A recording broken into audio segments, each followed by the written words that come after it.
How's everybody doing tonight? Awesome. I was told you guys were a lively bunch. I'm not sure if that's true or not. Is it? Okay. That was a beautiful speech just a moment ago. I think a lot towards the end where she was talking about, I think you guys have been taught a lot about the soft skills here in Lincoln Tech, and I always stress when I speak with Jen Brown and some of the others here that those are the invaluable skills that'll get you a lot farther than you think. We actually had somebody interviewing today that came over, started the keyboard. It's an ergonomic keyboard, a split-finger keyboard. And she said, "How the hell do you expect me to work with that? I'm not going to take any typing test on that." Needless to say, there was a very short interview. I digress. Okay. So I want to talk to you guys about what I think is a good key to success in your life. I've hired many people from Lincoln Tech in the past. I've got a great relationship with everyone here. I'm honored to be invited to this event, and I will try to keep it short, although I'm not known for keeping it short, but I'll try my best.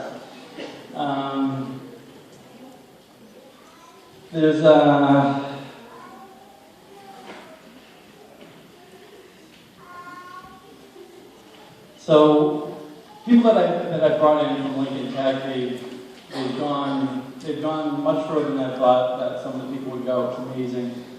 There are people who have come from some very difficult backgrounds, as what I'm learning many of you have as well. And it's amazing that I have a Lincoln Tech member who's the director of my operations of my company. I have one who's the manager of my credentialing, and somebody who heads the entire fields division of my company. So, and plenty of other ones that are part of the staff. Without them, I don't know where my company would be.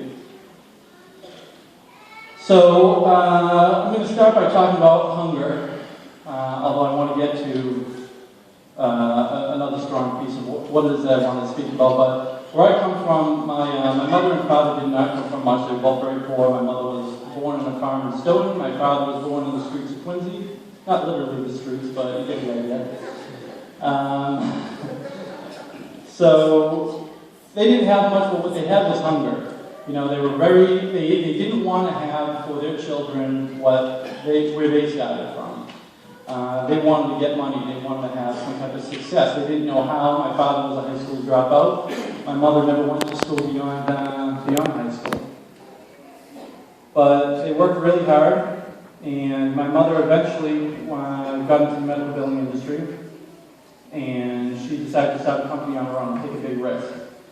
When she was asked what she's going to do if it doesn't work out, she said, "It has to work out. I have 2 boys at home," and thank goodness it did, but she said there's no option for failure. And when you have a lot of people that I've met over the years that I've brought in, they have these backgrounds that are very difficult to give up. You've used them as excuses for why you failed in the past, and some of you have had very valid reasons for using them in the past. But at some point, you become an adult, and you find a way to persevere beyond them. I remember when I was in high school, I was certainly one of the class clown types. And I ended up at the end not really going to school after high school. I took a couple years off before I went to get a 2-year degree. And it wasn't what made when my mother started her company. What made it special was not that she was just hungry. There was something else there. When she wanted to meet with her first client, and you had these other companies that had been around for 10 years, 20 years, 30 years, beautiful conference rooms and these giant buildings, and she literally started it in our basement, and she had her first client meetings at the dinner table with me sitting on her lap. I was probably about 8 years old at the time. It was 1987. And the reason why she was able to get the account with some of these doctors was because she looked them in the eye and she told them that she understood the business, that she knows that some doctors that she'd worked with in the past had been shortchanged, they hadn't gotten what she wanted to, and she was passionate. She knew what they needed, and she was going to work as hard as she could for them in a partnership to get them everything they rightfully deserve. And she knew the game better than the owners of the company knew. When she spoke from something in her heart that everybody here must have, or else you never would have started this program. I don't know how small you think it is or how big it is right now, but the passion you have for what you're about to get into is a choice. It's a choice for how much you want to take on, how much you think you take on, your limits are what you set for yourself. I've seen that in so many people. Some people who shouldn't even be around anymore are doing amazing things at my company, and other people do just burn out. That certificate that you're getting here, it's just a piece of paper. It's going to do you nothing if you do not have passion behind what it is that you do. You have to make the most of it.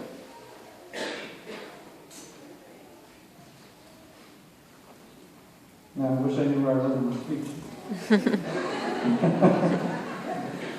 So I guess the last part I want to talk about is that's what I look for in my employees. When I hire people and I bring them in, believe me, I had a lot of fun when I was in high school, and I played around a lot, and I did my drinking, and I fooled around and had a lot of fun. But at some point, if you want to have that success, if you want to have that money, you have to put that stuff away, and you have to pay attention. Whatever field you're getting into, instead of just playing video games on the weekend, you take one night and you actually look up, go on the web, find out some interesting information about your field that you can bring to work, that you can impress your boss with, something that makes you stand out.